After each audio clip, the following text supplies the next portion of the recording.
Hello and welcome to How to Start Up, a podcast for anyone starting a company in 2020. This is a collection of conversations with people who have all successfully started, run and even sold their own companies, sharing not only professional but personal experiences on what we should be doing now, next or never. In this episode, we speak to Bahar, who, having faced bankruptcy during the global financial crisis, is very much able to speak from the heart about what it is to be an entrepreneur. Bahar values hard work and self-belief and reminds us there's absolutely no shame in asking for help. And she also talks about how setting up a business is much like being in love. If you've done it once, you can do it again. Hi Bahar, thank you so much for joining How to Start Up today. I'm so excited to chat to you. It would be wonderful if you could give a little introduction as to who you are, a bit about your background and your company if possible. My name is Bahar Etminan and I have a business in Australia called Rescue. It's a publishing business, women's lifestyle site. I actually launched it about 15 years ago. It was an adjunct to a cosmetic distribution business that I had, and I was getting so much PR for the brand and I was only in a limited number of stores. So I approached one of the department stores that I had a big business with and I said, how would you feel about me opening an online store for my brands? And he famously said to me, I'm into bricks and mortar, not clicks and mortar, do your worst. And so strangely, online retail has really boomed. I wonder why. But I actually found myself down the barrel of near bankruptcy during the GFC with my distribution business. I lost $500,000 in foreign exchange over a few days. And then the bank margin called me. And in order to pay back the bank, I actually had to close my business to get money out of it. And by the time I closed my business and paid back the bank, I actually owed $960,000 at the end of those 2 weeks. And the only thing I had left was the URL for my website, rescue.com.au. I had no products to sell on it. And I had an online newsletter that I used to publish bi-monthly called The Rescue Report. And in this newsletter, I used to have beautiful content curated by great editors. And it was about everything except the products that we sold. It was kind of a lifestyle bulletin. And it had a surprisingly high number of subscribers. So I had the database, I had the URL, I had nothing else. So I decided to fashion myself as a publisher and editor. And a friend of mine who's the then editor of InStyle magazine said, all you have to do is think of 3 or 4 avatars of who you're publishing to. And call one, Betty from this suburb, call another one, Susie from another area, and get their profile in your head and just publish to them. The other thing that I did is I did a survey of the database that I had to find out who they really were. And I had an amazing uptake. I had something like 9,000 people reply to it. So I had an incredible amount of data. And one of the things that I found out is the people who'd subscribed to this rescue report, to this newsletter, were AB women, very interested in expert advice. And they loved that we were publishing this newsletter with advice from non-journalists. And so it occurred to me, I was 35 at the time, that I also like expert advice. And when I have a problem or I have a curiosity, I will go to my little black book of experts. And so I decided to reach out to my little black book of experts, which were designers, property gurus, finance experts, naturopaths, interior designers, all the people that are, top their field that I'd accumulated as my little go-to. And I asked them if they would write for Rescue. And so I launched Rescue off the back of this concept, expert advice for a fabulous life. And without being self-conscious about my lack of publishing or editing experience, because of sheer necessity and owing $960,000 to the National Australia Bank, I started a business.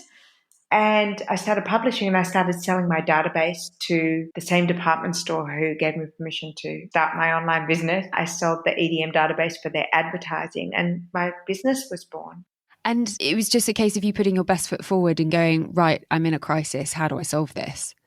It was my only foot forward. And what I did is I had to really quickly take an audit of my assets, my attributes as a business person, my assets from a business perspective. What did I have that I could turn into selling? And what I had was an excellent network. What I had was the ability to sell. I could sell ice to Eskimos. That is true. And I had gumption. I still had drive and the ability to turn up and sell myself. The other thing that I realized, Juliet, which was really nice, and I tapped into this resource again recently with what's been going on this year is that people love to help you. And you forget that people are actually very kind and love the opportunity to shine, love the opportunity to showcase their expertise, their kindness, their philanthropic side.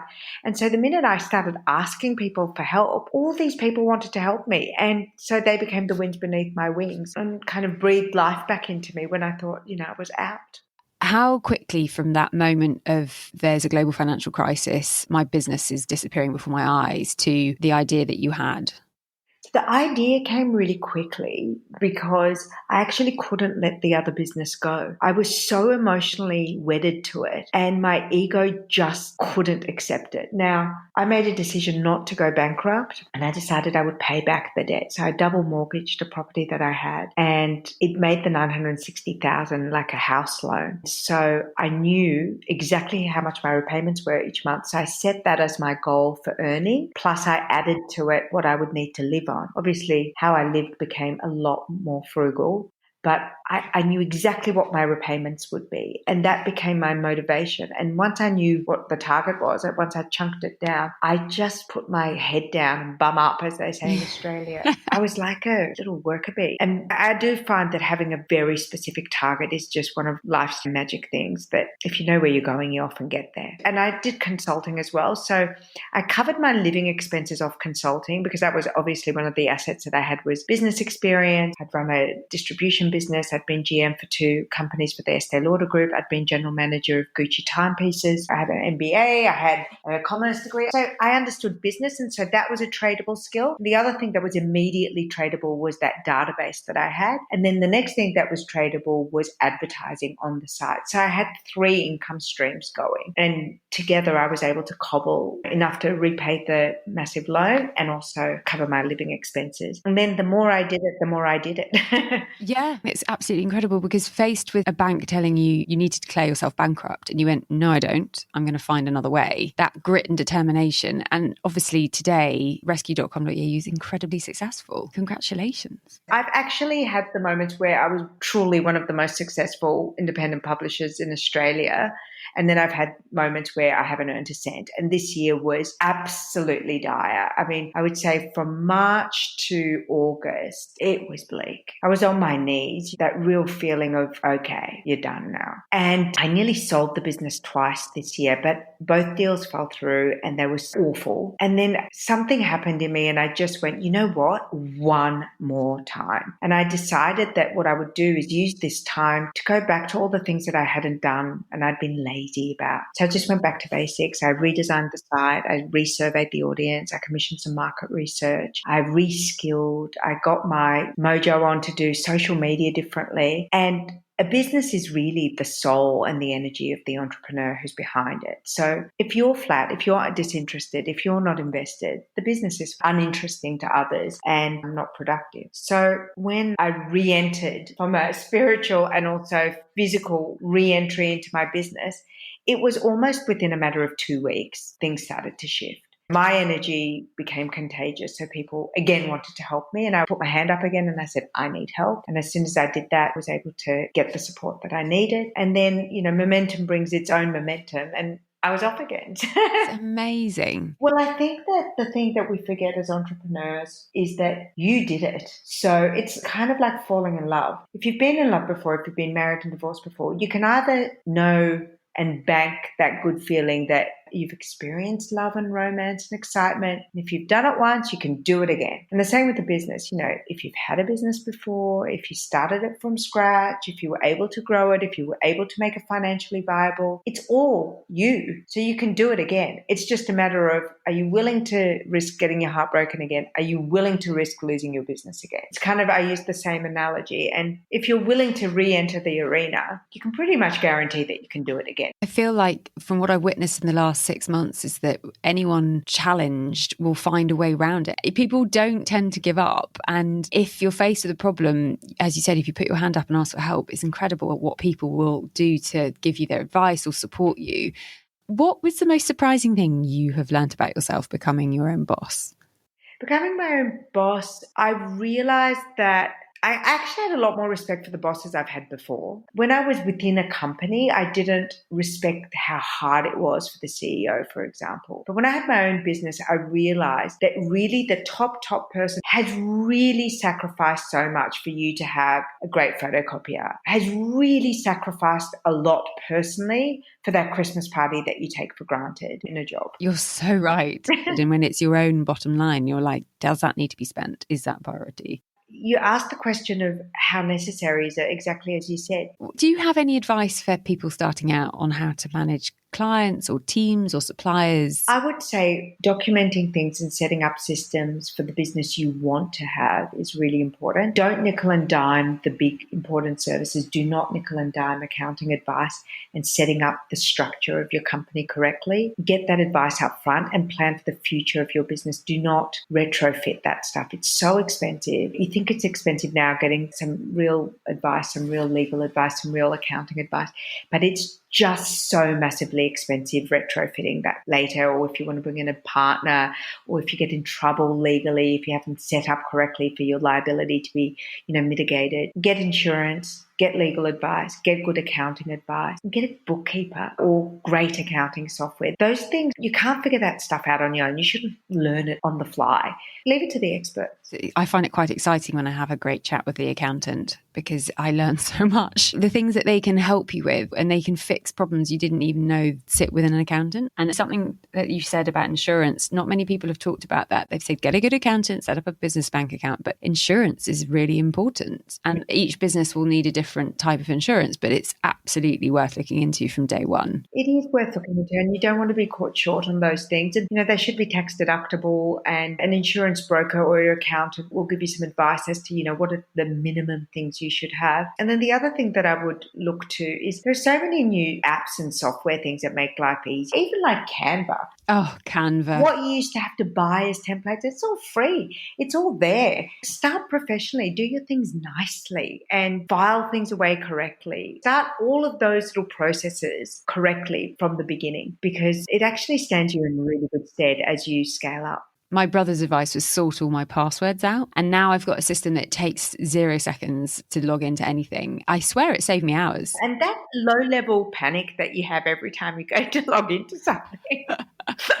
Exactly. Well, it's true. I now know I don't know the password, so there's no point even guessing. So I now know I need to use the software every time. So it's anything to save time, anything to find those efficiencies. And they're really rewarding when they're up and running. What would your advice be about pricing your product or yourself or your service or your business? Well, that's a really good question. I think one of the things that I learned when I was in importing and product management is that you really have to price not just the physicality of things, but the ephemeral things, because most businesses lose money on the way they price things. You have to put in the cost of your office, your travel time, your time, and you have to pay yourself.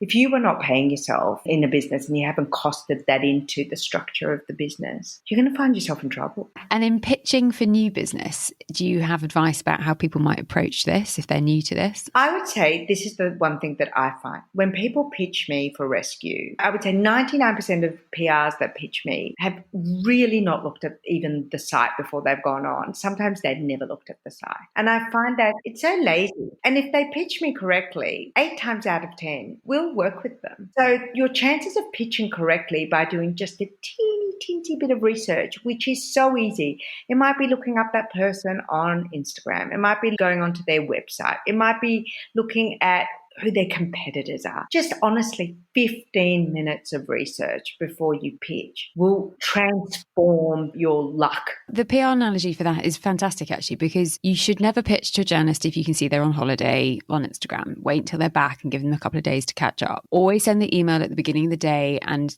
do the research around what they've written before.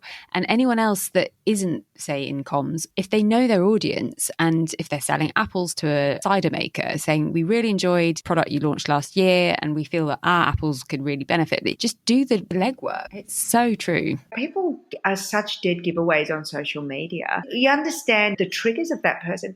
That person is nonstop, posting photos of themselves at various restaurants. Take them to a restaurant to pitch them. You've got your opening right there if they get lit up from being seen at the latest thing, book a table at the latest restaurant if it's worth that level of pitch. People share so much about their deepest, darkest aspirations and likes on social. You can build a profile of a person pretty quickly. So make it personal. Yeah. That's really interesting. And for you, how important is trust when you're self-employed? Trust is fundamental to any relationship. And trust is the thing that, you take most for granted, and trust is the thing that you can be burnt by or rewarded most by. If there's an opportunity to test and learn before you deep dive, test and learn, and maybe offer up something to your client and say, look, I understand that, I'm a new business and you may not necessarily know that you can trust me with your whole budget. Would you be open to a test and learn budget where I can show you that we're a great brand and a great partnership that you can trust? You can open up the trust conversation. And when you do that, you're saying to them you value trust and you're willing to put that on the table as an agenda item. The other thing is you can say, as a small or big business owner, the way that we do our invoicing is we do ask for a deposit up front. That's because I need to engage a team of people and I start doing the work up front. And of course, you trust me to deliver the rest of the project on time where you will finish the payment. And it creates, trust with me and you to make sure that I get to work straight away. There are things that you can build in that mitigate the risk, because when you're working out of that fear of risk, you actually don't put your best foot forward. It's true. And when you've got that really great client relationship bedded in and that trust is being built, it's joyous. And had you had your time again? Is there anything you'd go back and not do again? I probably wouldn't fritter my energy away as much as I have. I would probably take on less projects at the same time. And I think that distraction and wanting to be all things to everyone is a waste of resources. One of the things that you do have to be careful of with social media, I would say, is getting not jealous, but distracted with what your competition is doing. I think you really need to stick to your knitting and just know that there's a place in the sun for everyone. And if you just buckle down and do what you're really good at, you will find your audience. I love it. Did you say stick to your knitting? Yeah. It's so easy to get distracted. By distraction, I mean lose your confidence. By distracted, I mean get envious, think that you're not good enough, you're too new, you're too expensive, you're too cheap. When you look outside of your own path, you get the death wobbles, like when you're skiing. And I think you just need to look straight ahead and follow that path. And then if at the end of that path you don't want to continue or it hasn't been successful, then do something else, but not midstream. What is it you enjoy the most about being self-employed and your own boss? The flexibility is amazing. And the directions that you can go. I don't have to please a committee. If I have an idea that I'm really passionate about, particularly in a digital age, I've been around in business for a long time, like a pre-digital age. And so I sound like a dinosaur when I say in the digital age, but I know what it was like before and I know what it's like after. And now it's so much easier to start, to fail, to start again, to try and to test and learn, in different markets, in different ways. I love that. I love that about being an entrepreneur. I think that it's such an exciting time. And, you can do it as a side hustle or you can, really ramp up. You can get funding. There's just so many ways to express yourself as a business person. And what is it you enjoy the least about being self-employed? I think it's lonely. Really? Yes, I do. I think not having colleagues is difficult. Yeah, you're right. And I think that's where joining networking groups is worthwhile. Even industry bodies, as naff as it might sound, it does give you a cohort to connect with. And I think that that's important because the longer you go, the more you realize that you are missing that element. And as your business scales up, it might be that you get a board together. Being self-employed and setting up a company, you can spend a lot of time on your own and not have anyone interjecting with advice and guidance. Or even arguing with you or telling you no. Because if you think about it, it is good to be challenged because your idea is not always the best idea and it hasn't been fully developed. So it is nice to have a network. Is there any golden nugget of advice that you'd want to impart to anyone starting a company this year? I mean, you've shared a lot. I would say that this is counterintuitive, but I will say this. I would give anyone the permission to close their business whenever they want to. There is no shame in pulling up stumps and saying, I don't want to do this anymore. This doesn't work anymore. this isn't me anymore. This isn't what I signed up for. I think one of the things that no one ever gives us permission to do as entrepreneurs or people who start businesses is to close the business. And you're absolutely within your right to close it whenever you please. Being self-employed is incredibly stressful at times. And if that's not what you want in your life, you're allowed not to do that. And you're allowed to do it at any stage of the game. I know a couple of entrepreneurs in Australia that actually quit at the height of their success for various reasons. And it seemed really counterintuitive and shocking, but it actually makes perfect sense. Whenever you're done, because the business is really an extension of you, if you don't want to do it anymore, permission to stop. That's genius. Thank you, Bahar, so much for your time today. It's been wonderful to chat to you. And I've loved being on your podcast. Thank you so much for having me. I really enjoyed speaking to Bahar, as I have so much admiration for her, given she has persevered against all the odds. She really has owned her self-belief, especially through the toughest times. I thought her point about knowing that she's built her business once meant that she knows that she can do it again was really powerful. If you'd like to contact Bahar and hear more about rescue.com.au, you'll find all of her details in the show notes, as well as a recap of the advice she has shared. Thank you for listening to How to Start Up, hosted by me, Juliet Fallowfield, founder of PR consultancy for startups Fallowfield and Mason. I hope these conversations offer you some confidence, encouragement and reassurance that you're on the right track. I would be delighted if you'd rate, review and share this podcast with anyone else who might be starting a company in 2020.